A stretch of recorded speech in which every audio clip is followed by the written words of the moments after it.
Yo, what's up, people?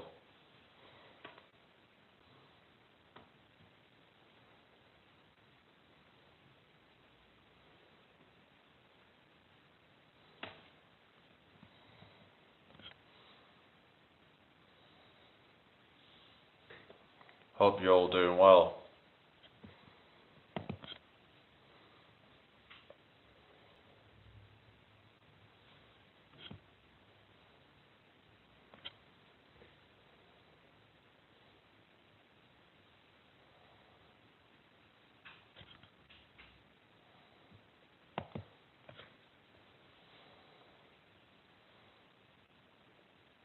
Hello, who we've got here?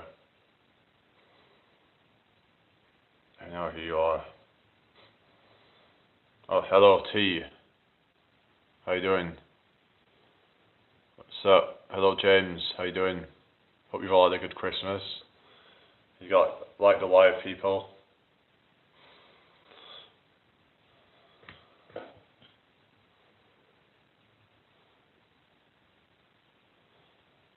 Hope you've all had a good day today, everyone. Thank you all for joining me this evening.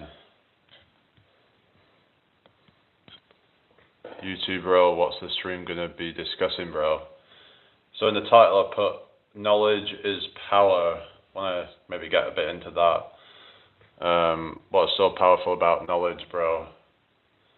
I mean, basically, I would actually say that knowledge itself is not power.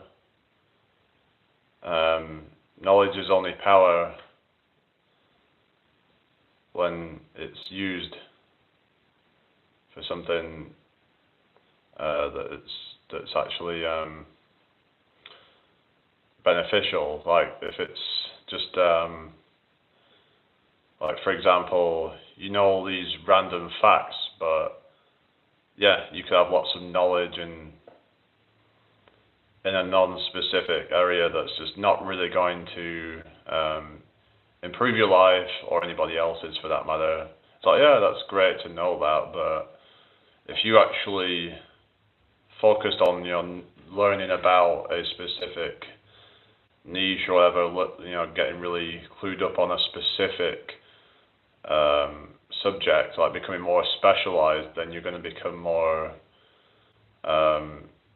it's going to help you to be able to then make money from that thing. For example, if you study medicine, for example, or you study even study things like the stock market or study business or whatever, and it's like the more you study these things, the more you learn about it, then the more you can excel in it.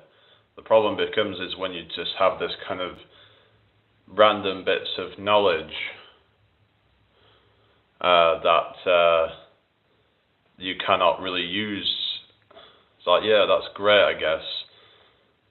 I mean, maybe you could, I don't know, you could start up you could, I suppose you could start up a YouTube channel where you just talk about random facts, but I mean, there's so many people already doing that shit in a way that's interesting, so, but it's just in terms of like application and hello, man, welcome back. So we're still calling tomorrow then.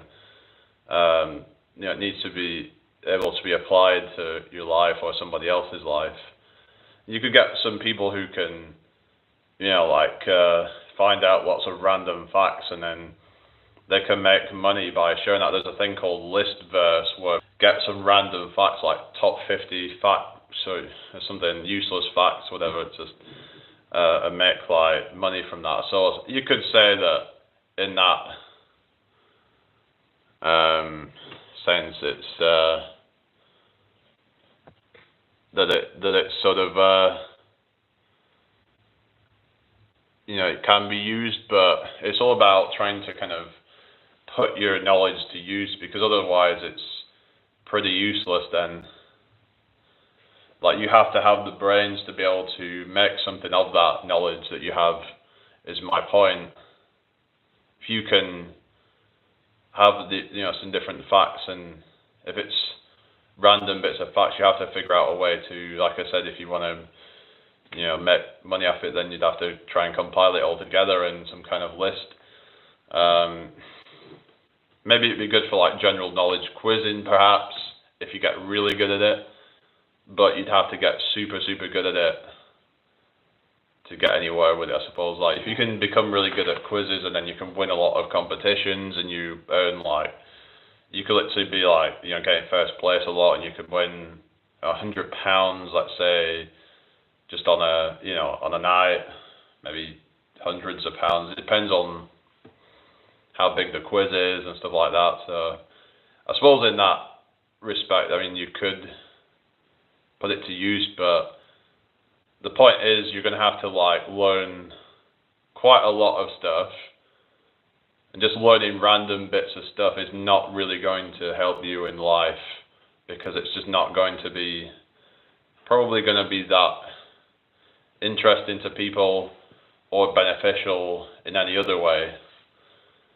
You have to look. I think the best thing to do is to learn how to solve your problems first, and then teach others how to solve their problems, because it's like it comes from your experiences. Knowledge, I think, comes from wisdom. It comes from experience. So when you have experienced something in your life, then you're more likely to want to then like recommend it to others and be like, hey, this is what worked for me. Then maybe you can try it for yourself and see if it works for you.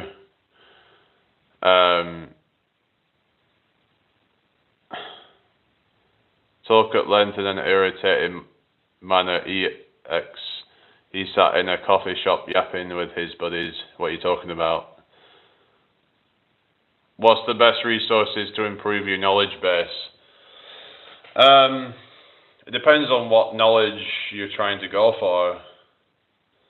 Like, it depends on what sort of avenue you want to go down. If you're wanting to, study like academics, and you want to just do some studies on that and particular field, whether that be, I don't know, geography, or maybe you want to study more on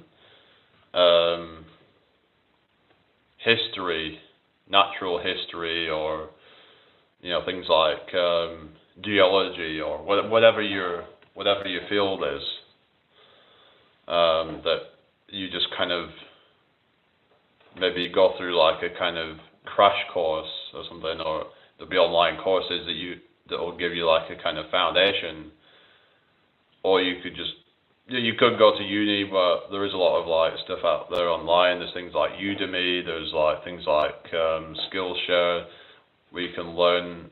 Well, Skillshare is more for like, I suppose you can learn a lot of like business related stuff on there, or stuff. I mean, there's things that that can potentially benefit you in some way. But like I said, just having some random bits of facts is probably not going to help you that much. I mean, you would have to be like studying for a long time to really like, anyway,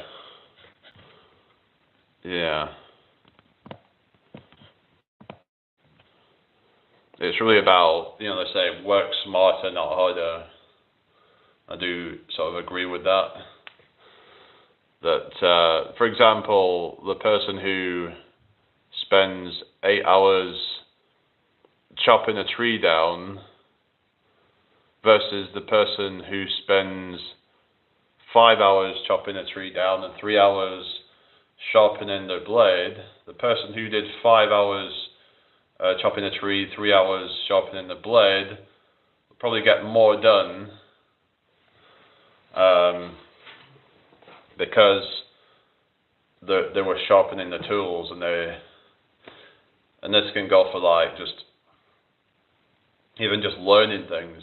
If you learn the right things and you put your attention into the right things in the right direction, let's say you can go a million miles an hour in the wrong direction, and you're just setting yourself back doing that. So it's about trying to find the right direction. Of course, there's going to be some trial and error, but but it's like there's so many people make a lot of unnecessary mistakes because they just didn't really know better, and it's like you have to just kind of humble yourself and accept that you don't know everything and just become smarter, like learn how to become more efficient with your time. Like, for example, there's a thing called deep work where you just concentrate a small period of the day to focus on, working more efficiently rather than, for example, you get some like office job where they're just doing F all day, for the most part, just trying to make themselves look busy. And instead you could spend your time researching and just trying to find more efficient ways to make money, and maybe you would have to you could get a course, or you could just do some research. But then buying a course might be then the smart move if it means that you can kind of fast track, that nothing comes for free. You're either investing your money or you're investing your time, but investing your money into it might be actually a good return on investment, because what if it took you 100 hours to find that? So I do think there is value to, hello Anton, welcome back. I think there is value sometimes to online courses, because it might take someone hundreds of hours of trial and error trying to find all that knowledge on their own, but having an online course that has it all there, in a kind of bite-size format, I think there is value to that. People try to just make out everyone to be a fraud, or there is a lot of overpriced courses out there, of course, but I think there is some value to selling online courses, because it's basically fast tracking it. Someone might have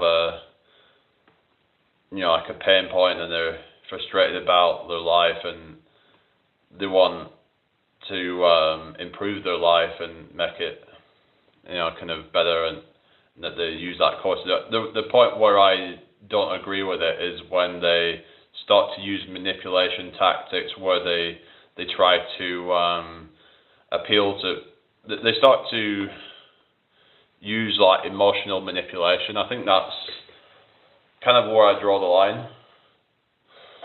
I suppose we might have all done it at some point in some way in our lives, but I think it's kind of a bit scummy when you start relying on emotional manipulation tactics to get people to buy your course. Like when you're getting people to,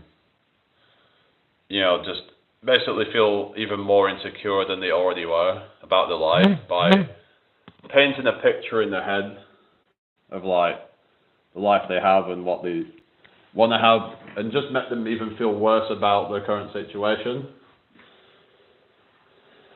And like oftentimes getting more money isn't necessarily even gonna fix the problem. What they try and do is sell you this idea that having tons of money is going to fix all your life's problems. So that's where I draw the line. It's like, because you'll find that there's actually a lot of depressed people who are successful. Well, I wouldn't say they're successful. Anyone who's depressed is not successful, because to me, success, and some might argue there's different, definitions of success. But I think success is when you've actually what's self-actualized. When you feel fulfilled, like that you're by your purpose, and you feel like there's a sense of belonging, and you feel socially connected. You have your loved ones around you and all that, and you just feel like that you've made it in life. If you feel like that, but oftentimes there's these people who are, they get to like a midlife crisis, because they come to realize that what they thought they wanted is actually all a lie. They've been sold this lie that, you know, making all these millions is going to make them happy, but then at the end of it, they might not even have a happy family. They're stressed because they're worried about losing everything, and you know, so it just ends up being like, you know, it's like they say, like, you know, become what you wish for, because, you know, with more success, there's more, it becomes, you know, more responsibility. So the people who just live a more minimalist lifestyle have actually got it right, because they're, you know, oftentimes a lot more fulfilled, a lot less stresses in their lives, a lot less maintenance.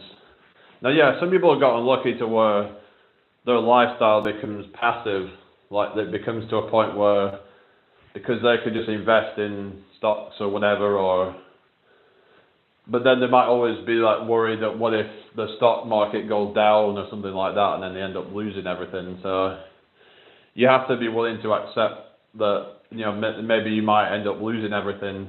I think you have to have that back in the back of your mind that, oh, what if it all goes, because is to not get so attached to your wealth and your current situation, because it could just all vanish.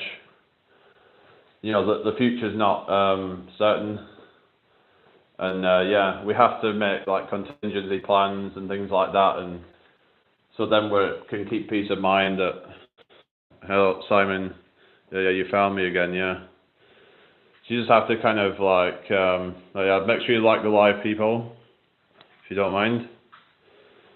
You know, making backup plans, and in case, you know, things go wrong and you lose everything, think of like what you'll do if that happens. The problem is, what if say like, you know, if you end up with like lifestyle inflation where you have a big house, you have like a lot of, you know, kind of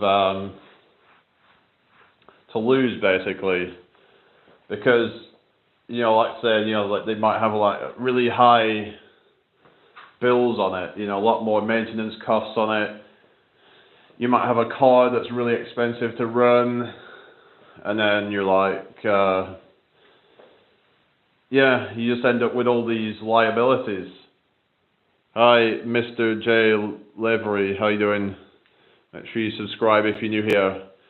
So yeah, look, can you like the live people? We've got 6 people here, 1 like. So you end up with all these liabilities because of lifestyle inflation. You might have, you know, decided to get a family. You might have got a nice car, a nice house. It costs a lot of money to run. So yeah, you have to really kind of,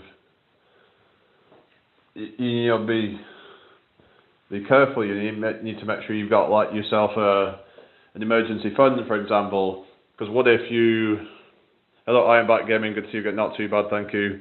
I am 18 stone, but I've lost 7 stone. Oh well then. Yeah. Keep up the good work. But yeah, what was I saying about? Yeah, hope everyone's had a blessed day. Thank you all for joining me this evening. Can we get the likes up, everyone? We've got 8 people and 1 like. Come on, guys. It literally just takes a second. Just tap that thumb up icon. Just, yeah, double tap it. Yeah, and that'll get the likes up. Literally, yeah, just a second. So anyway, but yeah, I don't know what I was saying, but yeah, but that's great that, yeah, you're down 7 stone. So you're feeling better about yourself. You're feeling fitter, and I mean, it sounds like you probably was getting out of breath a lot at that kind of weight. It's not good if you're like way too heavy. Like, you get these people going on about body positivity and all this kind of crap, and like, hang on.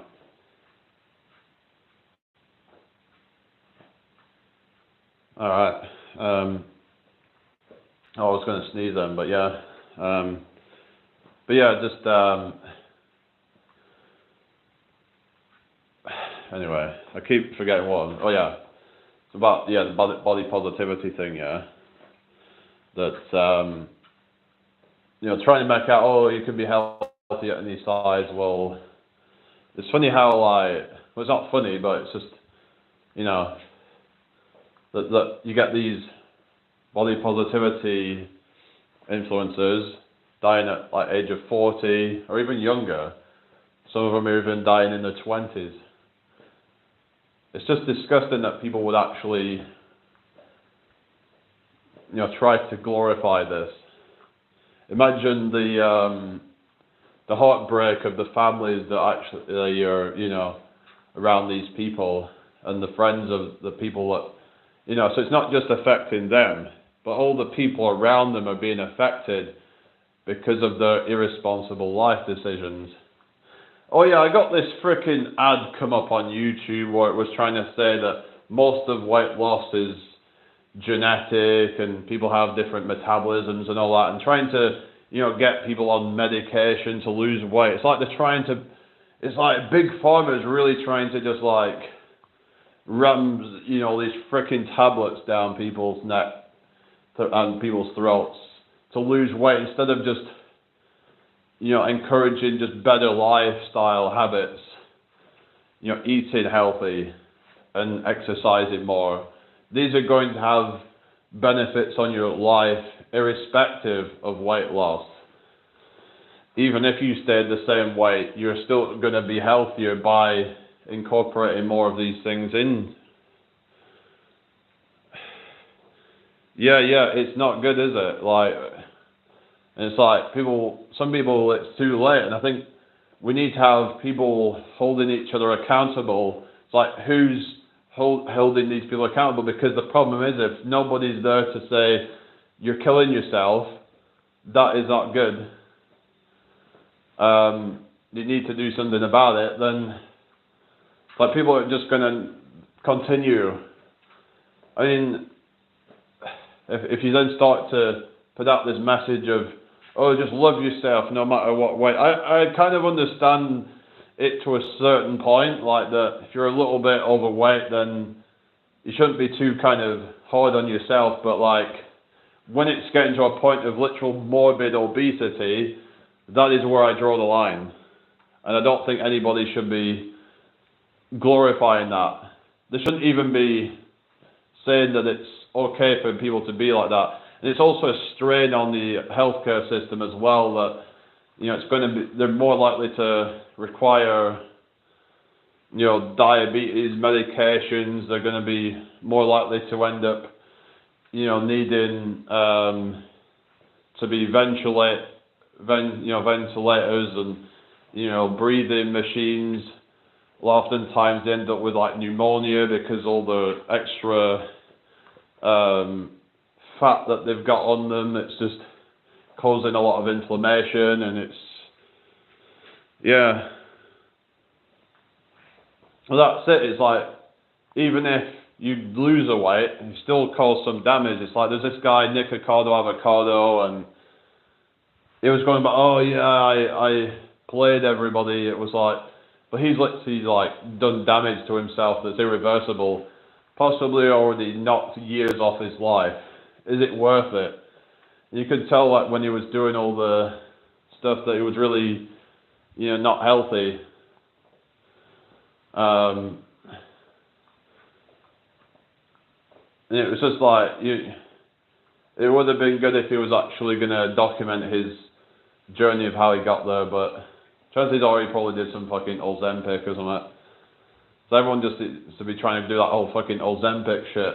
If they're trying to lose weight, oh well, I guess I've just got to do that, instead of actually having better lifestyle choices. It's like they're trying to just, it's like people just looking for shortcuts. Either shortcuts or just trying to make things more convenient, but in the long run it's not going to be good for you. Exercise is actually shown to be good for your mental health, as long as you don't overdo it. But moving your body does wonders for your, not only your physical health, but also your mental health. So I can't recommend it enough to people. Like, it's crazy how it's crazy how people want to just try and glorify morbid obesity.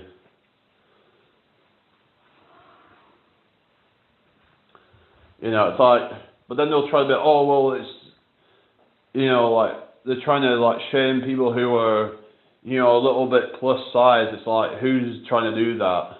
It's like they're trying to just make up some narrative or some kind of straw man. That's like, what people are saying is that when people are promoting literal morbid obesity, that's a problem. We're not talking about like someone's got a bit of extra, little bit of, you know, kind of, you know, they can, you know, sort of like pinch a bit of fat or whatever around their stomach, but, you know, it's like, it's not going to be that detrimental. Of course, it's like anything, it's like, it's the dose that makes the poison. But yeah, like, I mean, I also don't think being like stick thin is good either. I think there needs to be a balance of weight, you know, it's like, you also need to have a good amount of muscle mass. That's good for your health as well, but don't overdo the muscle mass either, because that can also be bad, especially if you take steroids. But yeah, just try to be healthy, exercise regularly. Just yeah, you don't need to do anything crazy. Just a balance. That's what I promote. So, but yeah, just, you know, try to prioritize rest and recovery as well. You don't want to like overdo it and then not have enough sleep. If you don't get enough sleep, then it's going to make it harder to feel energized.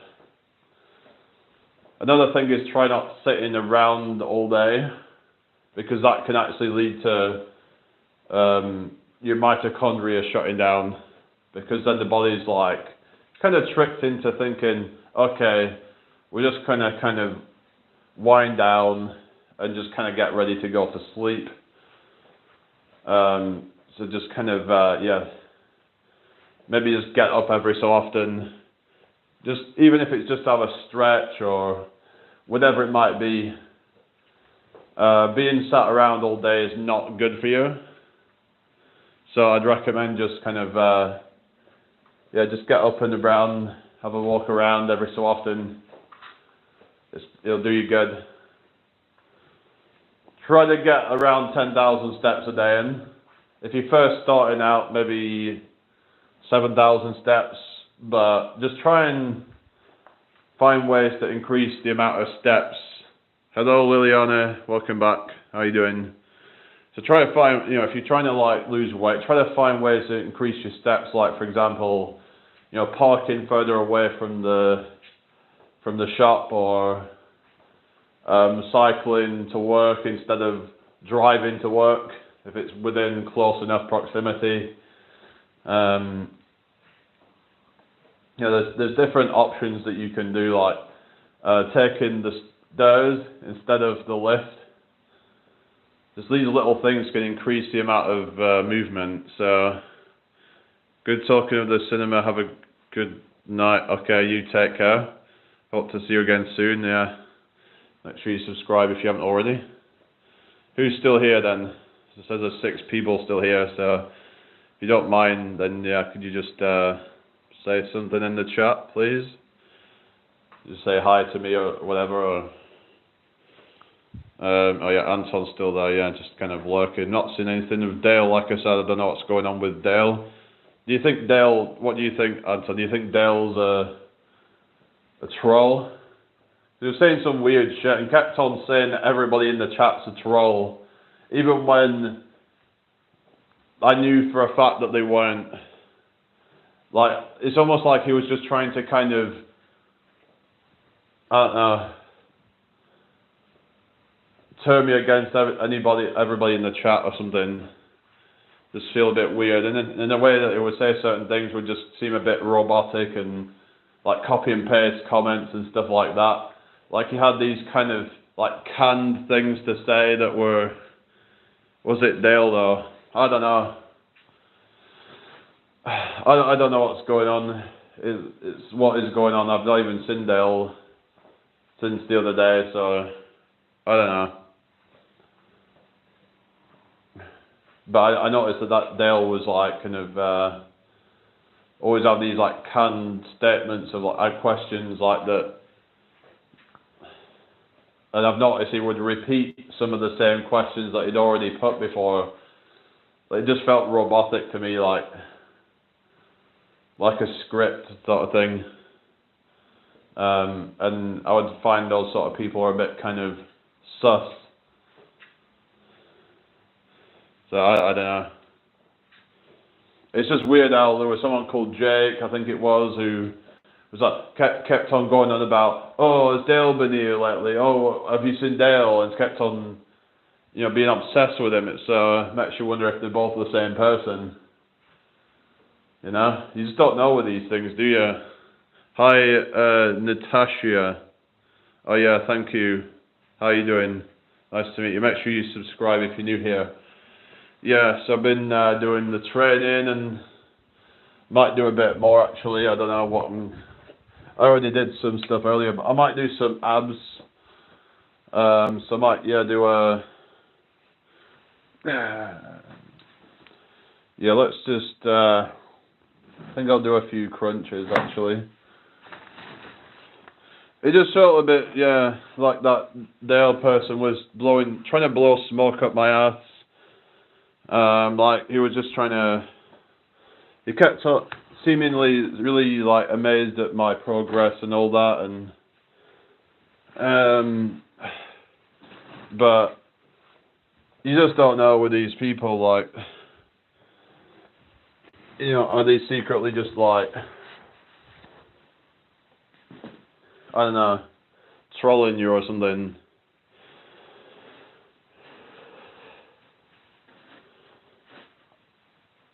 Alright. I don't know.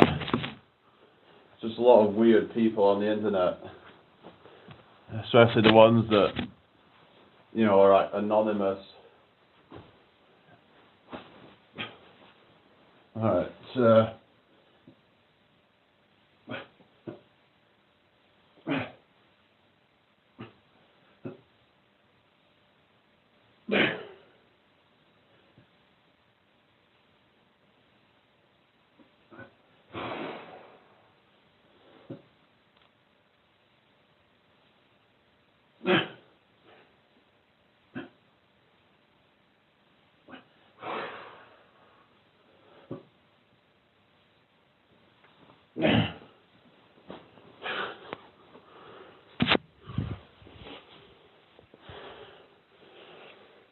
Anyway, who's still here then?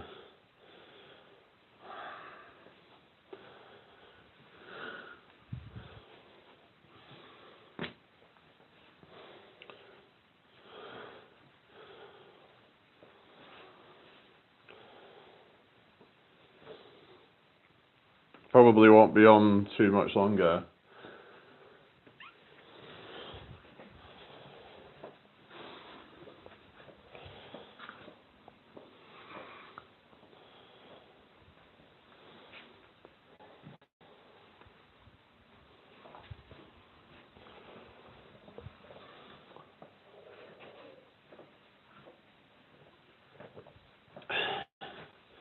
How was your Christmas? It was not too bad, thank you. Went to see family. Yeah. We had we were doing this catchphrase game yesterday. It weren't really that good because there were like still photos, not photos, there were still pictures, like these images of things. It was hard to really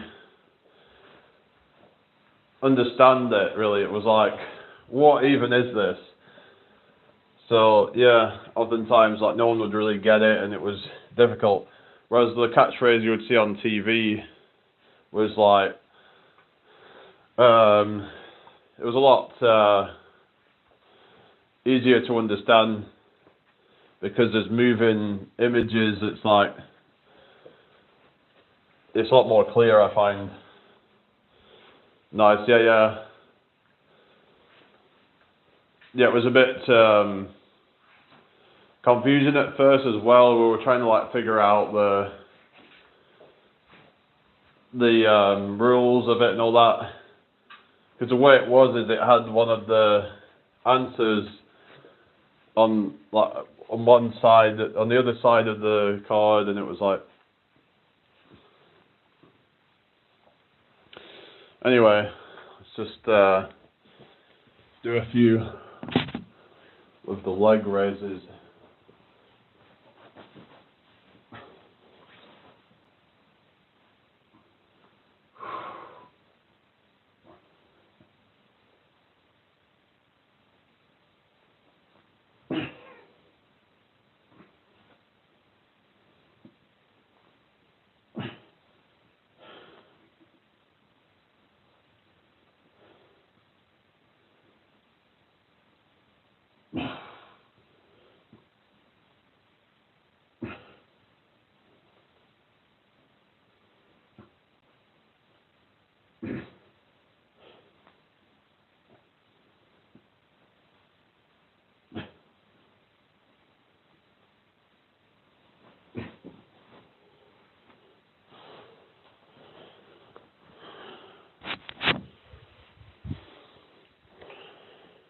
So yeah, how was your Christmas anyway?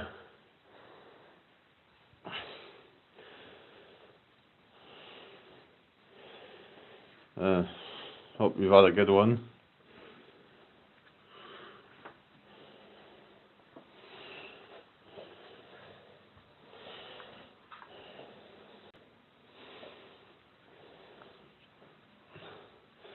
Hope you've all had a blessed day today.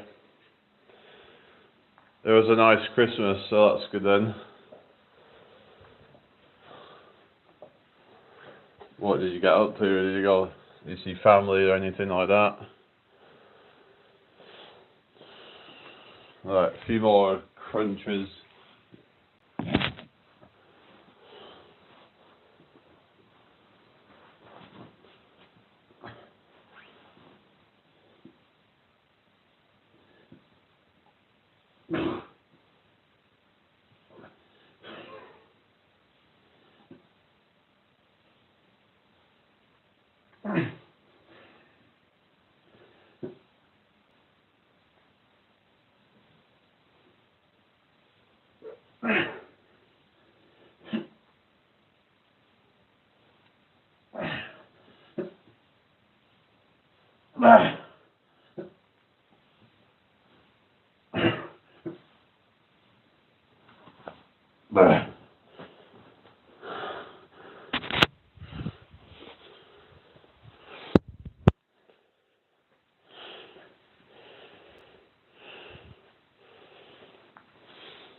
Hello, Athena.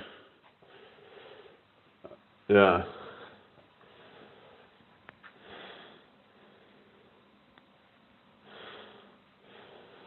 So yeah, I blocked you.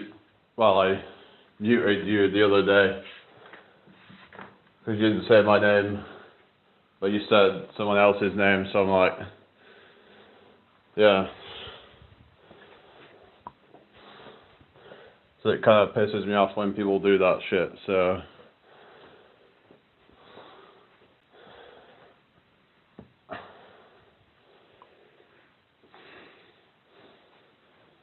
So I blocked someone earlier for doing that. Yeah. Yeah, I timed you out. I don't know if you, or did you not know that? Yeah, because I was like, she was in the chat and then like,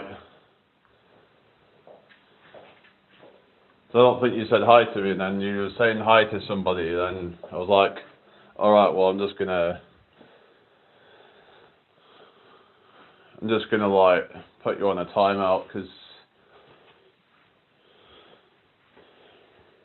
you know, it's my live and if anything you should be saying hi to me before saying hi to other people.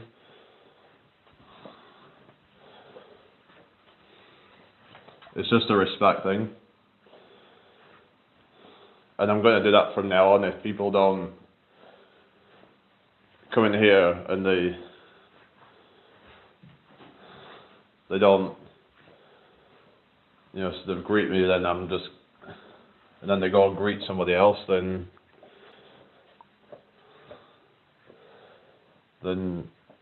goodbye.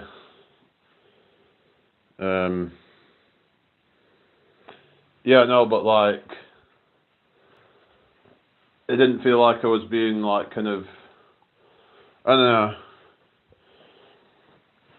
I mean, a lot of people would kind of like, it's like when you're saying hello to somebody else and, I know that you might have been like, kind of replying to somebody in the chat or whatever, but it doesn't really feel good when you're saying hi to someone else in specific and then like you didn't say hi to me, like when I said hi to you, you didn't, yeah. It didn't feel good when, if you understand, like,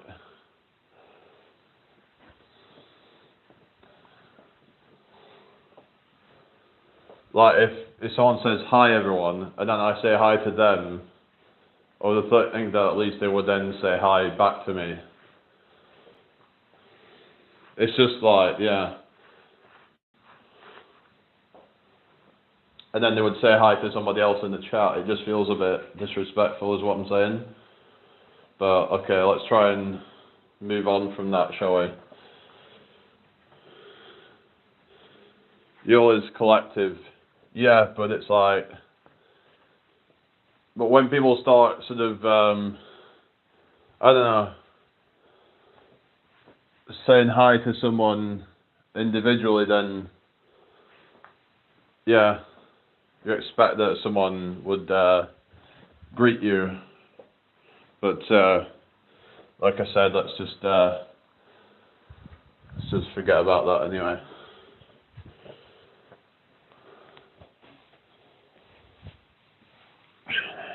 I mean, some might think I'm being petty or whatever, but anyway.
Fuck's sake, why does this keep fucking happening?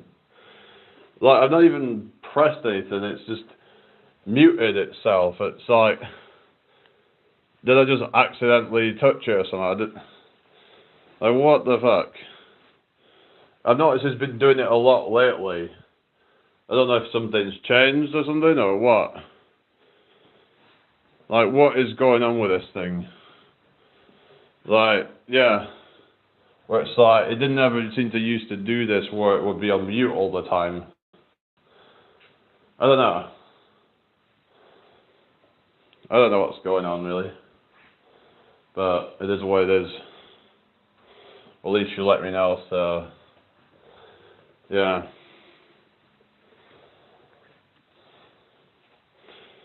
Alright,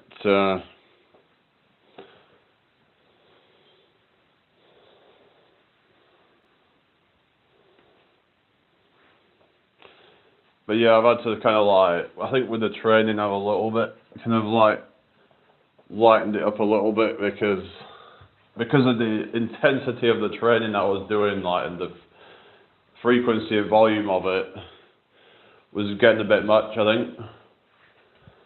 So you have to kind of like take a little step back when it's getting a bit too much, because then you got to make sure that you can recover from your training as well.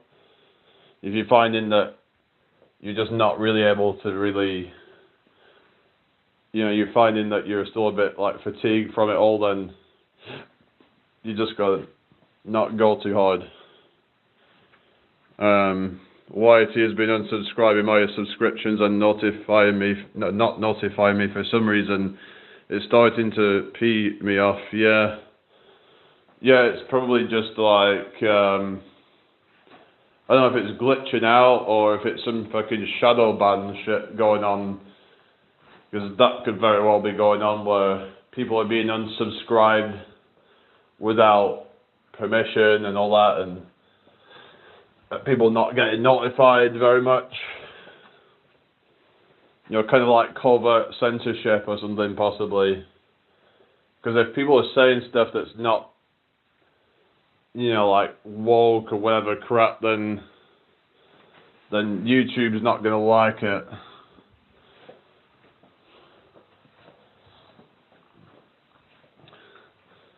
Yeah, it's just, but yeah, they'll like let people promote literal hate speech. But when someone has an opinion about something that's a bit controversial, then, oh no, we can't have that. It's just total double standards, isn't it?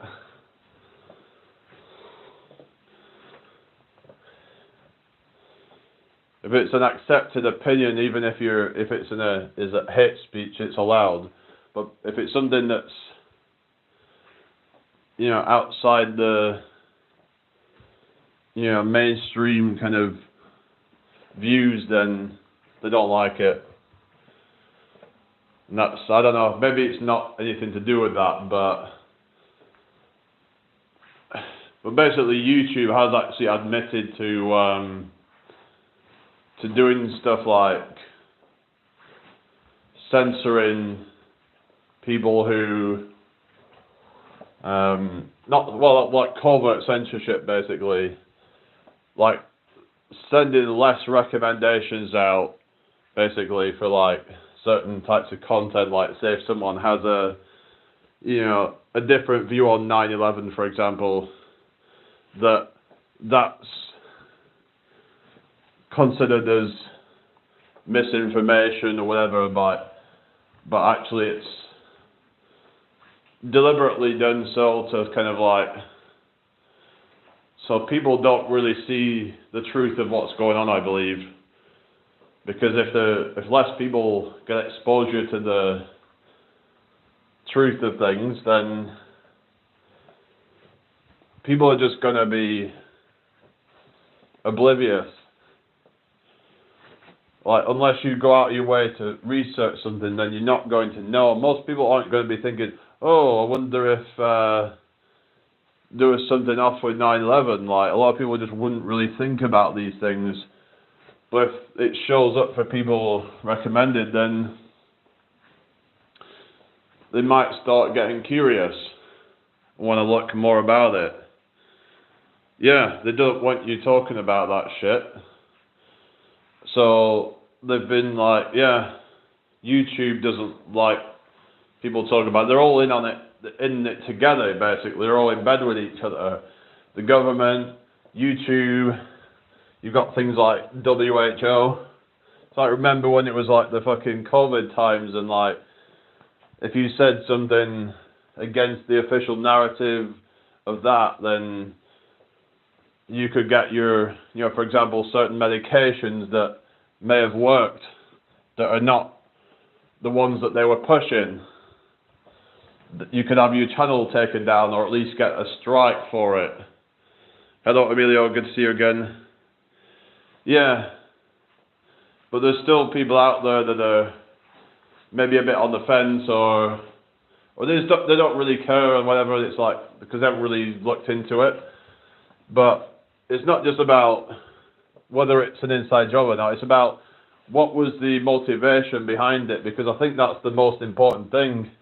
The thing itself is, I would say, is more of a symptom of something that was, like, because it all seemed to be like this whole kind of, terrorism and all that, and it seemed to be like a narrative of, kind of getting everybody to kind of want to go out to war.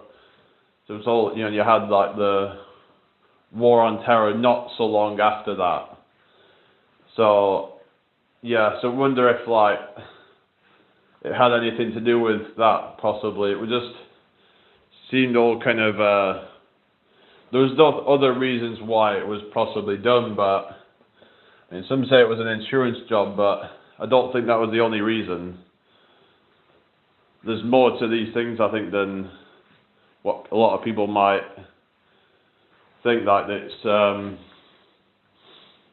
but kind of, what do you mean problems? So like, but yeah, the whole war on terror thing, I think, was also just like another, it was, to me, it was just an excuse just to get more resources, and it's really never going to be at the benefit of the average person, is it? Like, who's going to benefit from, war? Let's be real about that. Who really benefits from it? If they just start trying to get war, like oil out of some other country or something, but like, yeah, I mean, so it's just like, it's not going to benefit the average person. All it's going to do is benefit corporations, isn't it? Hello, Jake. So, yeah, it's only going to ever benefit corporations, like the greedy, corporations like your weapons manufacturers. It's also going to benefit bankers as well. The central banks, all that crap. They're all profiteering from these things. Because, they go like and go to the banks to print more money out, which then puts everybody in a load of debt. Yeah, I don't know what you were saying about. So yeah, the problem, that's the thing, is keep filtering comments as well. Like, I don't filter comments, but YouTube often does that, and unless you look at live chat, I don't know. Where's everyone tonight? I don't know. I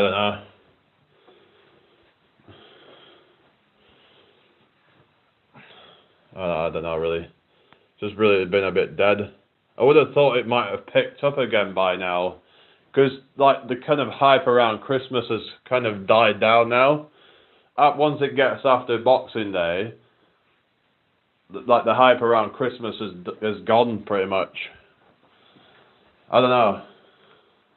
I was hoping it might have, maybe in a few days we'll see, but is it going to start to pick up again?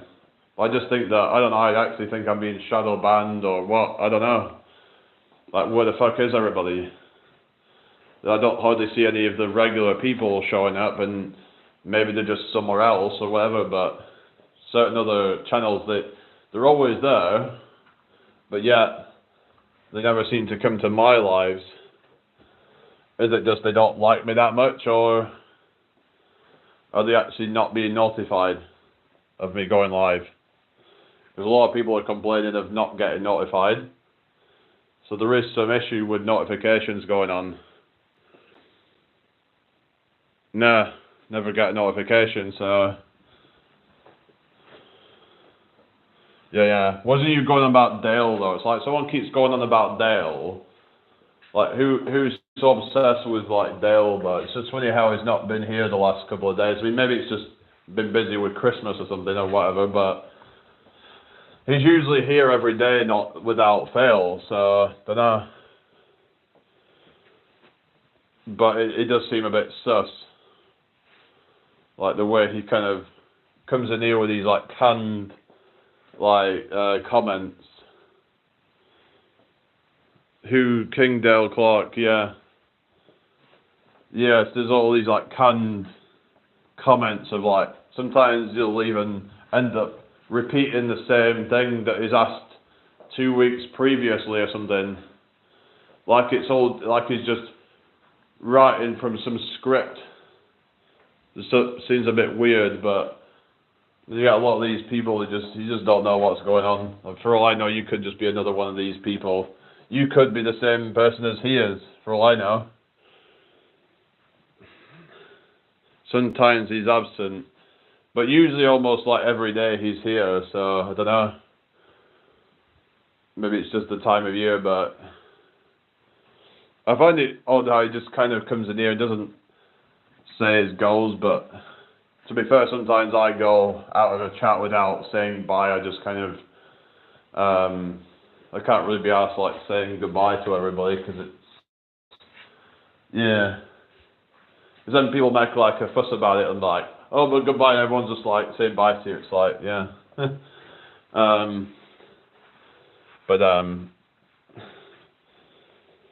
don't know, yeah. But yeah, Anton's pretty much here every day, and there's a few that like are here pretty much every day, so it's good to have your regulars, but I just keep getting these random like troll type of channels and stuff really, but yeah. My only goals are keeping my girl safe and making it to live to tomorrow. Well, yeah, they're saying that every day above ground is a good day. We need to just kind of, just keep that in mind, really, because, it's like, there's some people who die of cot death, die in childhood from cancer or something. So you just got to remember that, yeah, you're lucky to get to like where you've got to.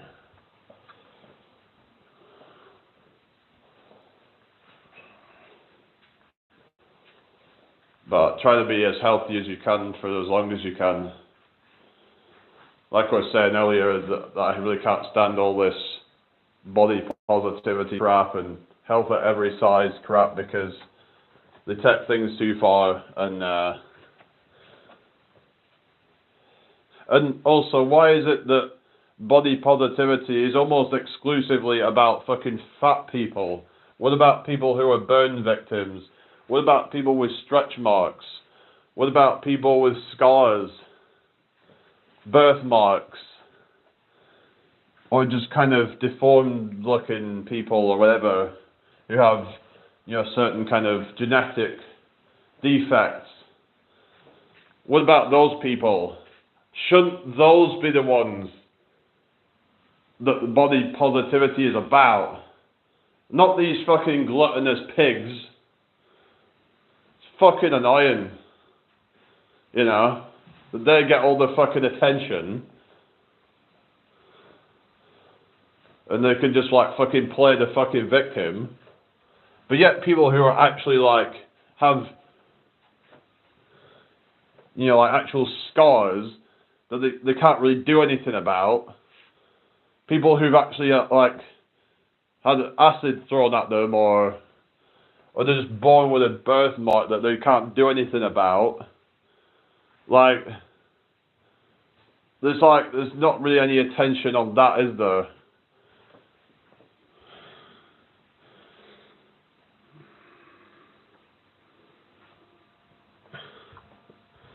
It's not like I'm trashing fat people. It's just that the glorification of morbid obesity, I'm calling it for what it is, because if you're over 300 pounds, there is no way that is healthy. And even if you're like full of muscle, that's still not healthy. Like, you get these bodybuilders at like 250, 300 pounds who are not healthy. You know, their heart is going to have to be working overtime.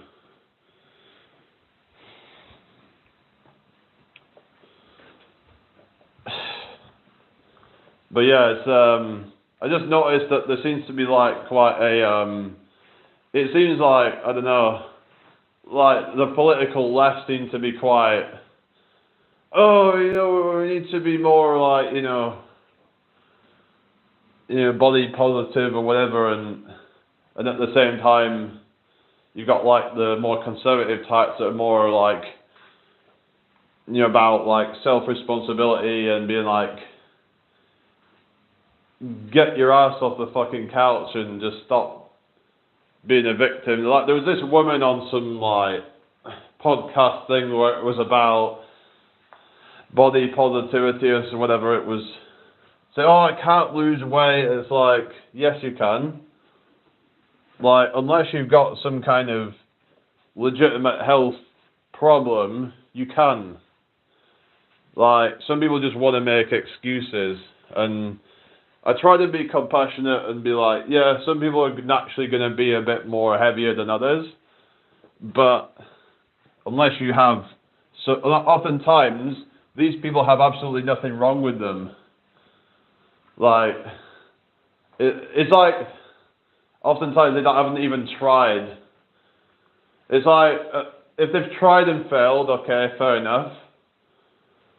But there was also this woman who was like, going on about like how making up a load of bullshit, and she was just a fucking charlatan and like some kind of like supposed doctor who was like saying, oh, if you try to lose weight and then regain the weight, then that's worse for you than just being at the same weight and then trying to say that it's bad for your blood pressure and all this shit.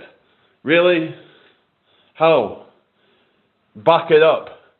Like, if anything, if you're a doctor, you should know better to back up your fucking claims. But all they fucking do is just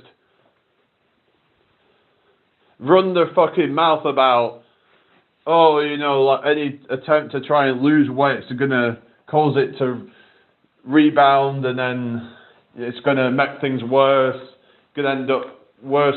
It's like losing weight is a slow, gradual process. You don't just crash diet and then, because oftentimes the reason why these things fail is because they crash diet, they lose the weight too quickly, then it bounces back up. Yeah, you keep coming across me, Simon. So, if you really want to lose weight, you have to, you're going to have to slowly do it. You can't just, kind of just do what Mama Cass did and expect that you're going to be able to do that without any health problems. Because when you crush diet that hard and you're basically just fasting for an extended period of time, a lot of people are going to, if they're not used to that, their body's going to shut down. Their metabolism's going to go down to pretty much nothing, and it's like, what do you expect? Like, your body goes into shock. It's like, oh shit, we're not getting any food. Right, we need to hunker down. We need to slow the metabolism down. We need to basically shut down anything that's non-essential. So you'll probably have zero sex drive. You'll have zero probably energy. Just moving around probably is going to become difficult at some point if you keep on doing it for an extended period of time, depending on how much weight you've got to lose. Most of these people end up regaining all their weight back if you're doing extended fasts. there is said to be something about, you know, doing extended fast for your health, but the issue is that you're going to be losing muscle mass during that time, and especially as you get older, that can be quite detrimental to your health. So that is something to consider when it comes to prolonged fasting, especially if you're doing it for weeks at a time. It's important that, you know, if you do like lose the weight slow, you eat adequate protein so that you can still do like resistance training. That way you can hold on to muscle mass and possibly even gain muscle mass in the process and have a better body composition. But the people don't want to get into like the nuances and the like technicalities of things. It's like they're like, oh, 90% of weight loss attempts fail and end up regaining the weight, and even more in a lot of cases. Instead of be like, okay, let's look at the people who were successful. How did they do it? It's like people want to always focus on the negative aspects of things, like the whatever like kind of confirms their biases. It's like, oh well, 90% fails, so therefore it must be, there's no point doing it because the odds aren't in my favor. Well, it's like, okay, let's have a look at what they did differently. How did they make it sustainable? You know? Of course, there is going to be some people, like I said, that are going to struggle more than others. Yeah, it is true, some people have slower metabolisms. In that case, then increasing your step count can help with that. It's low fatiguing. You can do it pretty much for like hours at a time, and it doesn't really cause that much fatigue unless you're like completely like sedentary and you're not used to walking. But you can gradually build it up to a point where you can walk around all day and not really feel tired. Whereas if you're doing a lot of like, you know, HIIT training, then that can unfortunately cause a compensatory effect where your metabolism actually goes down post-workout. So what I would recommend, just doing just about enough resistance training to maintain your muscle mass, but don't go overboard, which can end up causing a lot of fatigue. So yeah, that's something that I would suggest that, yeah. Because the thing is that, yeah, doing a lot of resistance training, especially with like heavy weights, it can increase ghrelin, which is a hunger hormone. So also doing very high intensity cardio, like high intensity interval training, for example, if you're doing a lot of sprints and stuff like that.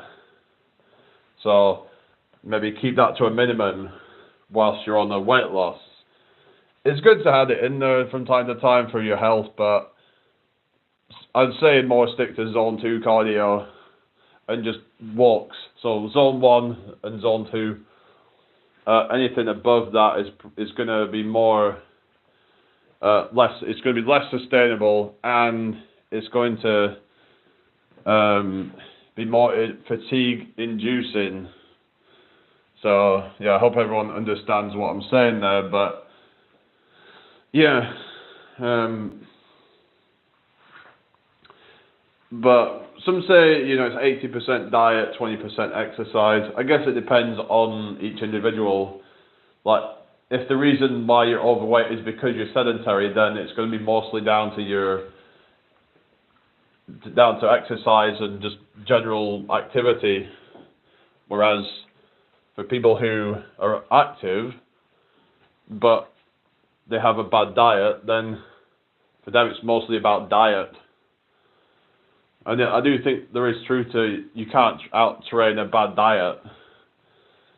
You know, if you're eating, let's say, I don't know, you're eating a lot of junk foods and let's say it's like 4,000 or 5,000 calories per day, and your maintenance is like 2,500 maybe, then that's almost like double your maintenance.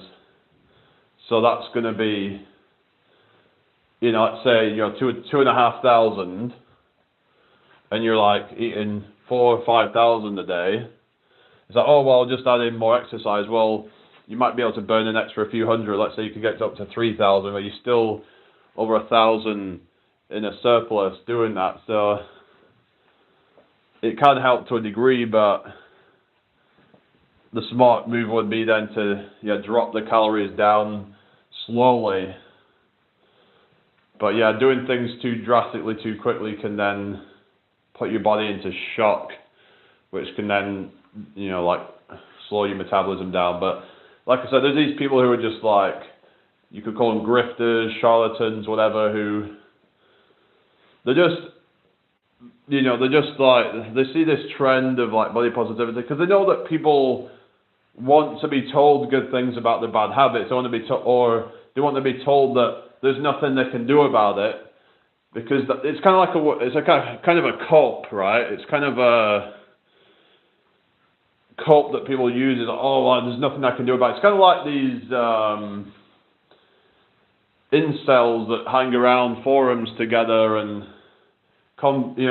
confirming each other's biases of like, oh, well, I'm ugly, so therefore I'll never get a date, and they're all just there in like just a echo chamber, just telling each other the same shit. Oh yeah, you're right. It's just yeah, it's over for us. Like blah blah blah. It's like, well, no. If you actually put work into yourself, then you might have a chance of getting somewhere. It's like, if you haven't actually really tried, then how can you say? If you've tried and you failed, that's fair enough. At least you've give it a go. At least you can then know, and then you can move on and be like, okay, well, at least I've tried. But one thing I will say though is that don't ever feel like you're not worthy just because you can't get a date. Oftentimes, these people tie their self-worth to getting a girlfriend, or even just having friends in general. Don't rely on anyone else for your sense of self-worth, because it's just going to lead to you being kind of having low self-esteem. Anyway. So yeah, just like, I would just forget about all that stuff if you can. Some people are gonna, like Athena was saying that, I think was it you were saying about having a roommate who was never had any luck with the ladies, despite being jacked and all that. So I suppose you've got to like look at yourself in terms of like your personality and other attributes, because oftentimes, for example, you get the incels who basically, yeah, they're not even bad looking, but it could be their attitude, they might have just a bit of like a weird personality or whatever. Hello Tracy, good to see you again. Yeah, he was jacked AF, but his personality was ish. Yeah, did you never like try to help him like with like maybe certain lines to say to kind of like break the ice with them, and I don't know. But yeah, it goes to show that, yeah, looks aren't everything, that you could be the most jacked person in the room, but the person who has the gift of the gab might still do better. Of course, it all depends. If that person who's gifted the gab is like really ugly, then maybe the jacked person might still win because of that, but yeah, it's not everything though. But you could be jacked and then not facially attractive as well. There can be that as well. And it can only like make up for a certain amount, but the thing is, a lot of these people have never really tried. Like, oftentimes they might be a bit overweight, and if they're just like, you know, got a leaner, then they might, you know, like their face will look better, and oftentimes they're, you know, their own worst enemy. Like, they'll complain about other people and high standards, but you gotta look at yourself in the mirror and be like, am I worthy? Is there anything that I can do to improve myself? Maybe body positivity is over, even Lizzo has lost weight. Yeah, I heard about that actually. But there's still people out there trying to promote it though. But the problem is that then you've got things like Ozempic, which can be quite dangerous if you don't use it properly. So I don't think people should just be trying to rush. You know, it's like a speed run past all the problems. You know, that's what people are trying to do. Trying to take quick fixes like antidepressants instead of trying to, you know, work through the problems. It's like a quick fix that will just kind of make you numb, to never really take any responsibility for your problems. This is a problem I have with a lot of these like pharmaceuticals, because oftentimes they're not getting to the root cause of the problem. All they're doing is it's just kind of buffering it, so you never actually address the root cause, because oftentimes it takes work to address the root cause. It's just an easy fix, but just going to like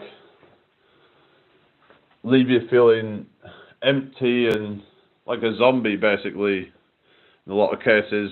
There might be some people out there that really do need these antidepressants, but they're sold as this idea that, like, you know, that the depression is caused by a chemical imbalance in the brain, but that's actually been debunked. There's actually been a meta-analysis which has actually refuted that whole notion, and it was actually the pharmaceutical industry that wanted everyone to believe that, even though it's not backed by any real science. It's all it is just, you know, it's just about, like, you know, it's getting people to feel like it's their genetics or whatever, and there's nothing they can do about it other than taking some unnatural remedy. Hello, Timmy, how you doing? He was in the army, but he was too far gone to even have a friendship with anyone. Yeah, that sucks, that. But yeah, the people don't really talk about the damage that, you know, getting into like the army or the military can do to somebody.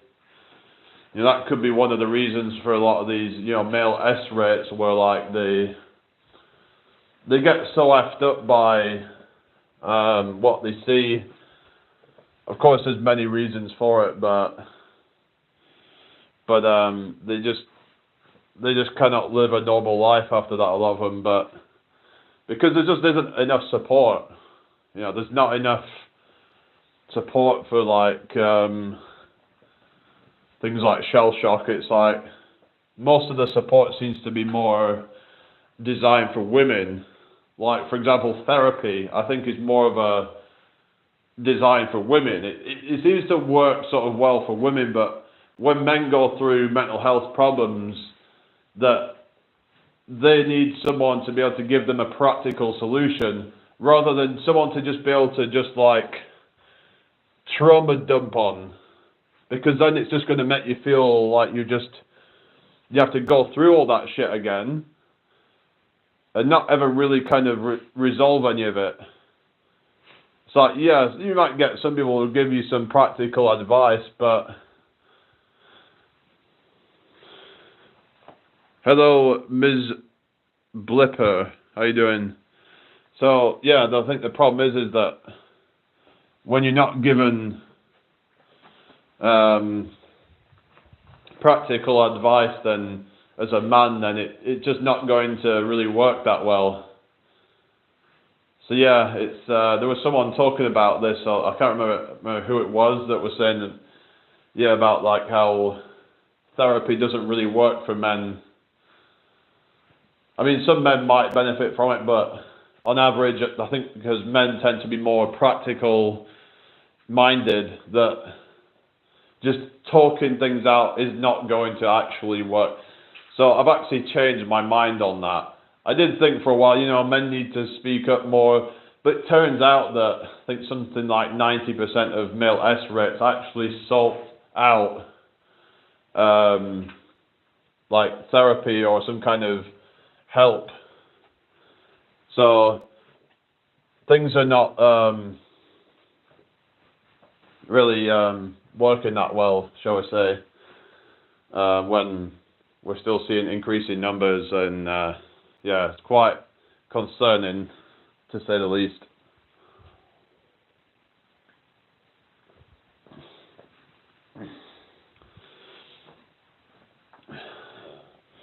So yeah, I hope everyone's had a good day. I'm going to be getting off soon, so yeah. They'll end up homeless. Yeah, a lot do.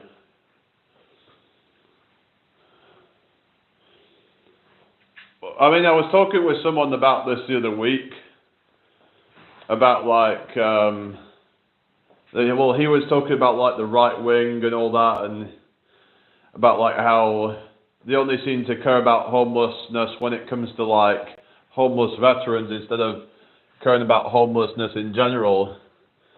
But the thing is that these are people who have served the country.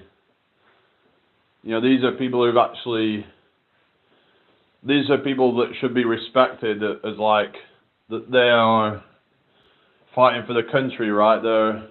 But it turns out really that, like I said before, a lot of these wars are just, proxy wars. They're just having you, basically do war crimes. I'm not going to get so much into it again, but the thing is, though, they think that they're doing the right thing, right, by, sort of supporting the country. And it's like, and then they get treated like that for it. They get completely like discarded. Or you're cooking supper. All right, what you having? So they get discarded, and then yeah. Whereas some people, they end up homeless. You could say it's their own fault, but you could argue that it's not really. Maybe they got into some like bad situations and they couldn't help it or whatever. But the thing is, though, if we're gonna care about anyone being homeless, it should be them, because like they are the people who deserve to at least have a roof over their head. There are some people who have done some bad things who end up homeless. Like, some of it could be, one thing leads to another kind of thing, where, they got in with the wrong people or whatever, but oftentimes people should just know better, like, than to, I don't know, but you could just say that, people can't help it. People are influenced by the 5 people that they hang around with the most. Maybe they grew up with a lot of like druggies, and then they ended up, getting addicted, and then they end up on the streets. But still, though, I think that when you've got people who, end up on the streets who are, oftentimes they're disabled.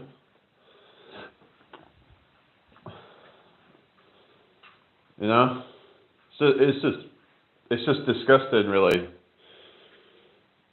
Oh, for the military complex. Yeah, just used and abused. Yeah, exactly. they thought they were doing the right thing for their country, just to be thrown out onto the street. But it is what it is.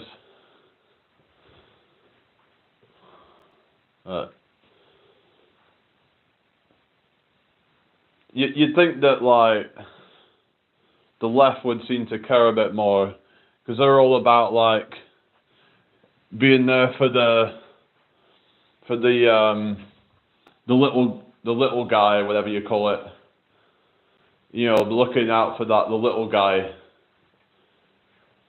You know, but yet you've got them trying to, you know, increase taxes on poor people.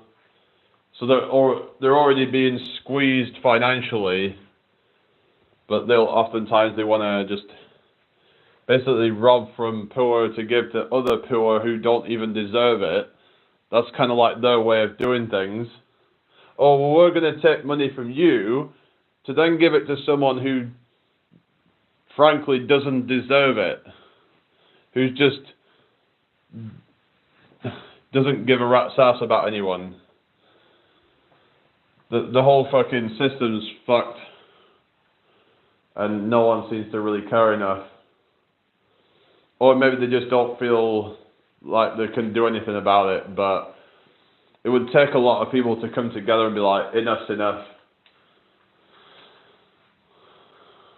I'm not saying we should have communism, because I don't think that is practical. They aren't worried about anyone joining the military. That's what the draft is for. Oh yeah, the draft.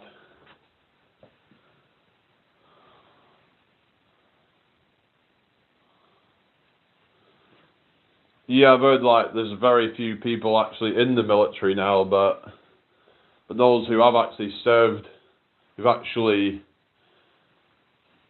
you know, been in conflicts, and you know, some people have had limbs blown off, who, you know, they've had life-changing injuries, brain damage, all sorts of things from these disasters.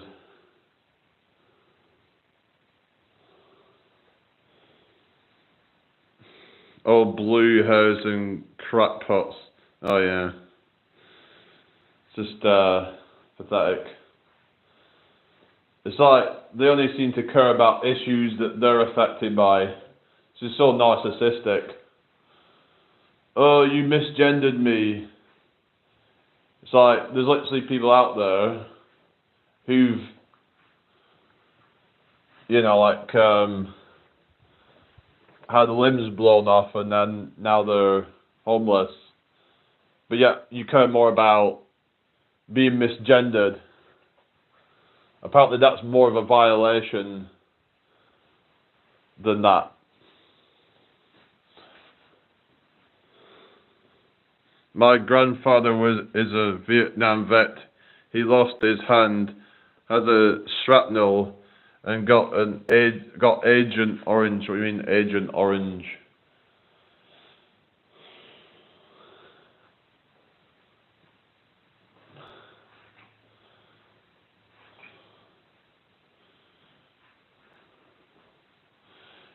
But it's like, the thing is, a lot of them, they think they're doing the right thing, but they're like, oftentimes killing innocent people. It's like you've got, I don't know, Russia, Ukraine, for example. How many people have been killed? Literally hundreds of thousands of people have been killed. Is it worth it? You know? Like one side could just surrender and just be like, you know, enough's enough here, you know, like this is not worth it. 500,000, yeah. I understand that, you know, there's some issues about, you know, like certain bits of land, but is it really worth it? I mean, there's this whole, it's like the communist way of thinking of like, oh, it's for the greater good.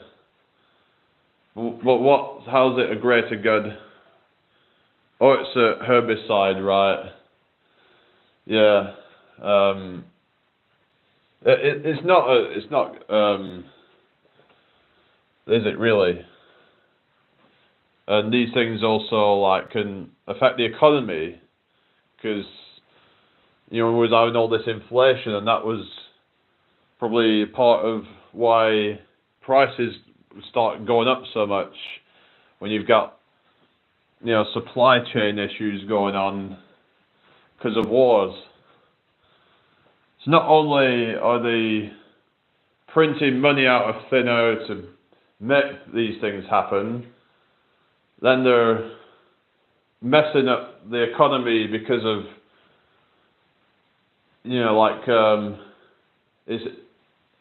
there's issues of like trying to get food from certain places where I guess maybe that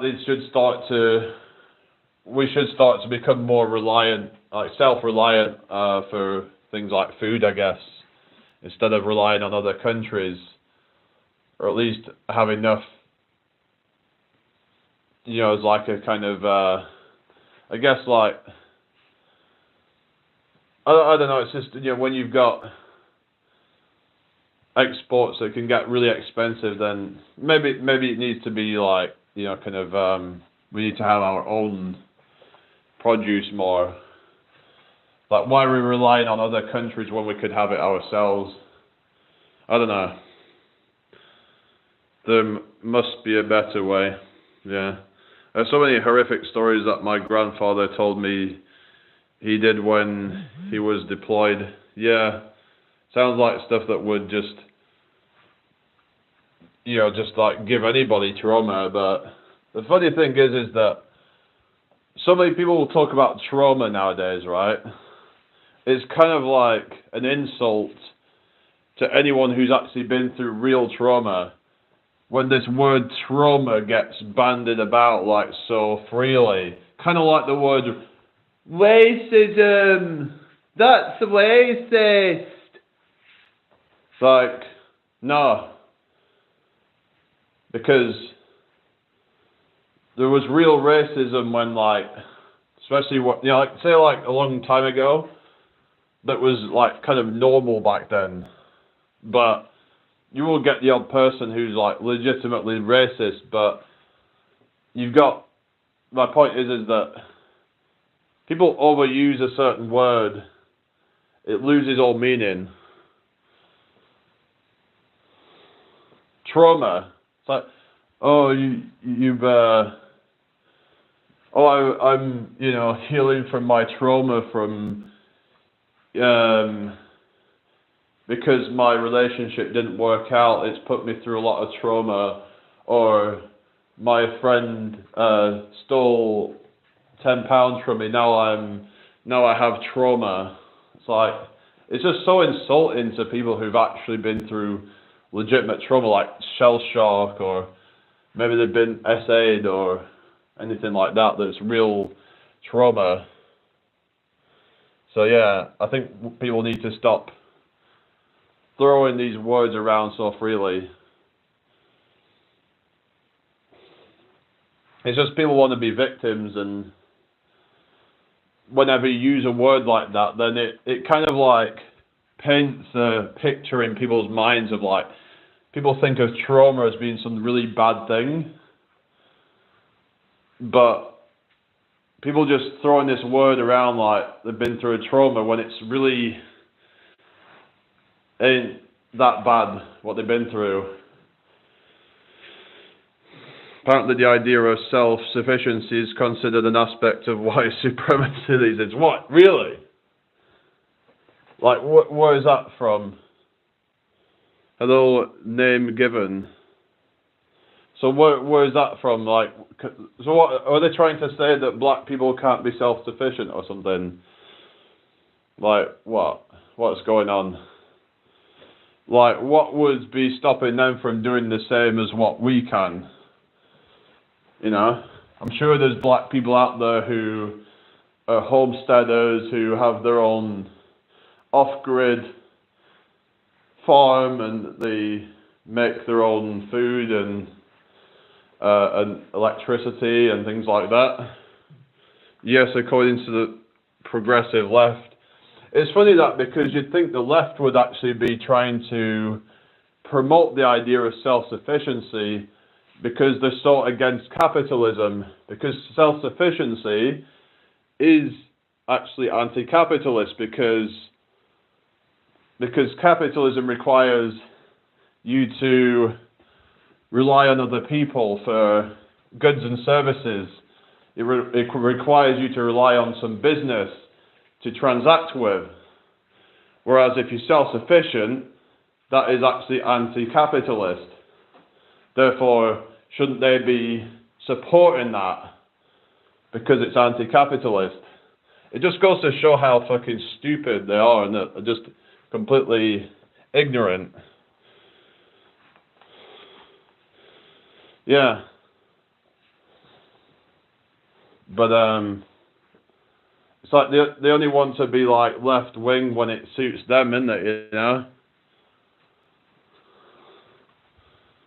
Like, oh well, we can be anti-capitalist, but only on our terms. You know? Or if you're not like paying your taxes into a fucking corrupt system, then that's white supremacist. They're against nationalism. Well, what's self-sufficiency got to do with? Oh, I thought you meant like being. Oh, I thought you meant like on an individual level. All right. I thought you meant on an individual level, not on a national level. Because when you say self-sufficiency, I need more context to that. You see. But it wouldn't surprise me if they would actually start saying shit like that about self-sufficient living, like as in like off-grid living or something. That's what I thought you were meant. I thought if you said like national sovereignty, then I would have understood that. But yeah, I guess I can see why they'd be against that. But yeah, because it's like, oh yeah, we should join EU and all this and trade with different countries, but now I'm not saying that we shouldn't be trading with different countries, but we should learn to be self-reliant as in our nation should be the nation should be self-reliant. It's just like if you're in a relationship and you could totally depend on that person financially or emotionally or whatever, then that is toxic. Just like if you're in a country that relies on other countries to sustain itself, then you've got a problem there because they can weaponize that. So yeah,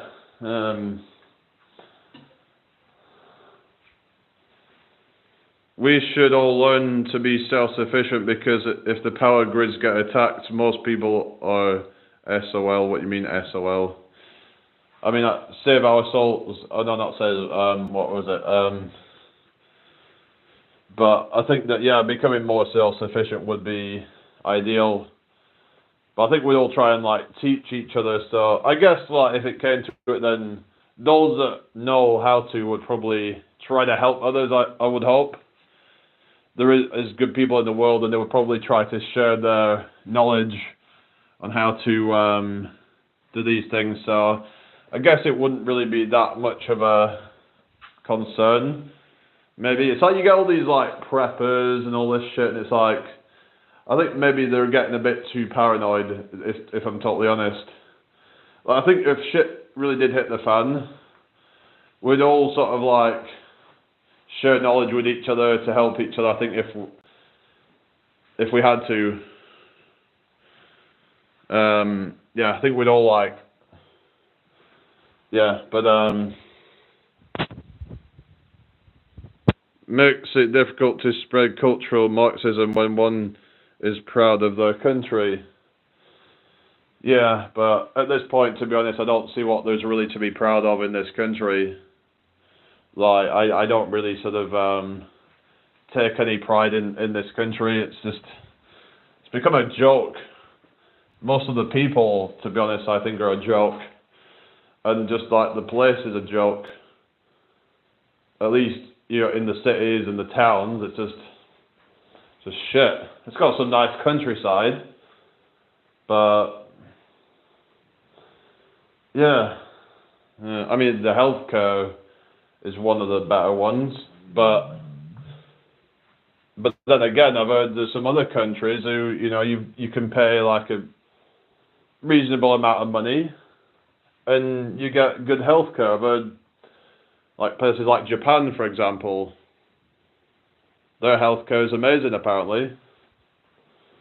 I don't know how true it is, but yeah, I've heard it's actually not that expensive and you get a really good service over there. Whereas in this country, I've heard like waiting, you know, queues can be really long and it can be really hard to get any treatment, especially if it's not necessary. And even necessary treatment can be a pain in the ass. So things definitely aren't what they used to be. A once cherished, loved healthcare system is failing. So you know that even when our once loved, cherished healthcare system is failing, you know things are really about to hit the, you know, shit's about to hit the fan, I feel like, or already has, you could argue. I don't know, probably YouTube's just like freaking censoring it. Alright, I think I'm gonna get going, guys. We'll be back tomorrow, so everybody here in Aussie, to be proud of our colonial past is problematic. Yeah, I bet. So I'm gonna probably just let you guys get going. I think I've ranted enough, but yeah, everybody out, enjoy the rest of your day or night. I'll see you all tomorrow. Peace out. Bye.